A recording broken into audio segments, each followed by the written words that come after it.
நான் சுஜி. இன்னைக்கு சுஜிஸ் கிச்சன்ல என்ன ரெசிபின்னா, நம்ம பார்த்துட்டு இருக்க இந்த தீபாவளி சீரியஸ்ல காரம் வெரைட்டிக்கு எப்பவுமே நம்ம ஃபர்ஸ்ட் செய்யற முறுக்கு ரெசிபிங்க. சூப்பரா டேஸ்டியா எப்படி செய்யறதுன்னு பார்க்கலாம். அதுக்கு முதல்ல முறுக்கு குழல்ல எண்ணெய் தடவி வச்சு ரெடி பண்ணி வச்சுக்கலாம். 1/2 கிலோ அரிசி மாவு, பொட்டுக்கடலை மாவு அரைச்சது 150 கிராம், ரெண்டுத்தையும் நல்லா ஜலிச்சு ஒண்ணா சேர்த்துக்கலாம். அது கூட 50 கிராம் வெண்ணெய், தேவையான அளவுக்கு 1 டீஸ்பூன் அளவுக்கு உப்பு சேர்த்துக்குங்க. 1 டீஸ்பூன் அளவுக்கு மிளகாத்தூள், ஒரு 1/2 டீஸ்பூன் அளவுக்கு ஜீரகப்பொடி, கொஞ்சமா வெள்ளை எள்ளு, அதுக்கப்புறம் கொஞ்சம் பெருங்காயம், உப்பு எல்லாத்தையும் முதல்ல நல்லா ஒண்ணா பெசறி விட்டுக்கலாம்.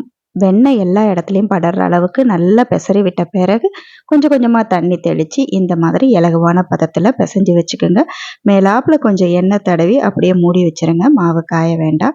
அதுக்கப்புறம் நம்ம எண்ணெய் தடவி வச்சிருக்கிற முறுக்கு குழல்ல நம்ம அழகா, நான் இன்னைக்கு ஒத்தக்கண்ணை வச்சு தான் போட்டிருக்கேன். போட்டு எல்லாத்தையும் முறுக்கு வழக்கமா நம்ம செய்யற மாதிரி பாலித்தீன் ஷீட்ல இல்லைன்னா வாழை இலையில சுத்தி விட்டுக்கலாம். நான் இந்த முறுக்குல ஜீரக பொடி சேர்த்திருக்கேன். உங்களுக்கு பிடிக்கலன்னா ஸ்கிப் பண்ணிக்கோங்க. இல்லைன்னா ஜீரகமும் கையில நசுக்கி சேர்த்துக்குங்க.